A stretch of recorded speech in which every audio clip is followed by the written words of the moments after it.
When Captain Evan Miller was selected for the Mars expedition, he knew the risks. Being among the first humans to colonize the Red Planet wasn't just an achievement, it was a test of human resilience.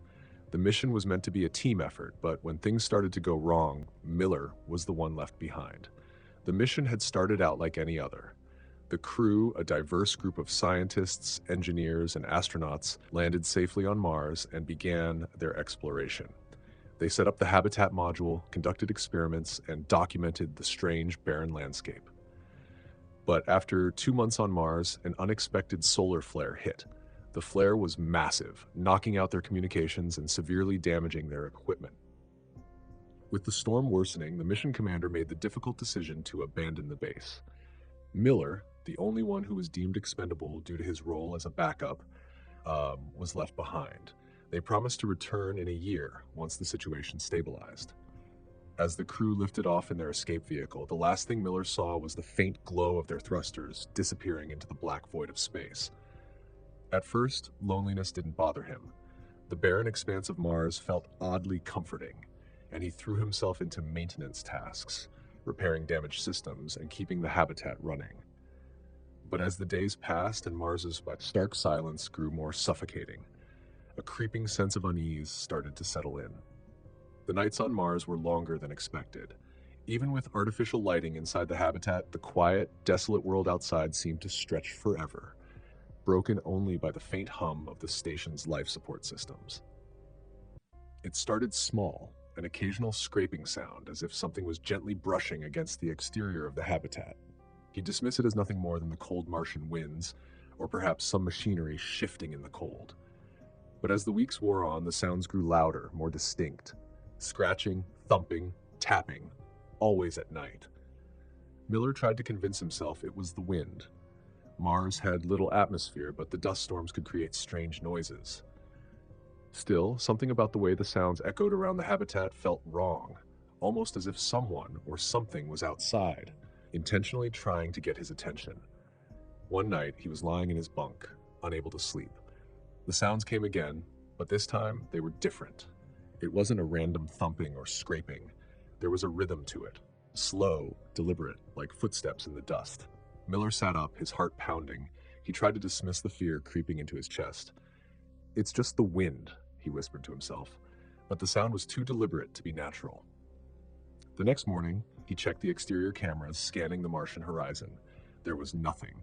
No sign of movement, no strange marks on the surface, just the endless, dusty plains stretching out before him. Nightfall brought more noises. This time, they were closer. Thumping, scratching. But this time, something was different. A low, guttural growl echoed in the distance, too deep to be human. Miller froze, his blood running cold. He stumbled to the airlock, desperately checking all of the systems, ensuring that nothing was amiss. Nothing. He decided to go outside the next day, risking the cold and the airless Martian surface to check around the habitat. Armed with only his laser tool, he circled the perimeter, searching for any sign of a disturbance. But Mars was still and silent. Only his breath, muffled by the helmet, accompanied him. No footprints, no marks, nothing. But when he returned to the habitat and entered the airlock, he froze. The sounds had stopped. A deep silence settled, so complete that it seemed almost unnatural. Then, just as he reached for the door to the main room, he heard it. A voice. Faint, distant, and almost imperceptible, like a whisper carried through the static of his helmet's comms. "Miller. Miller."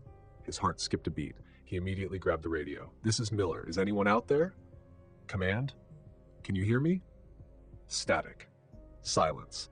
Then the voice again, clearer now, but still faint.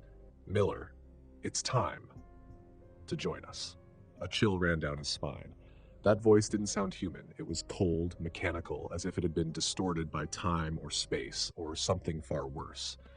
Miller bolted to the communications room, his hands shaking as he tried to reach his crewmates. There was no response. He was alone. Days passed. Days passed, and the whispers continued. Every night they grew louder, more insistent, until one night the voice was right behind him. "Miller, we're waiting." He spun around, but there was no one there, just the desolate, empty expanse of Mars outside his window. But that night, something else happened. As Miller slept fitfully in his bunk, the radio crackled to life. He bolted upright as the sound of breathing, slow and ragged, filled the room. It was not his own. He wasn't alone. The whispers, the thumps, the voices, they were all connected, and they were getting closer. Miller felt like he was losing his mind. He began to hear them in the walls, in the vents. The very fabric of the habitat seemed to be alive with their eerie presence. Then on the final night, the airlock hissed open. Miller didn't wait to see what was outside. He knew. The voices were no longer whispers. They had become screams, howling, non-human, monstrous.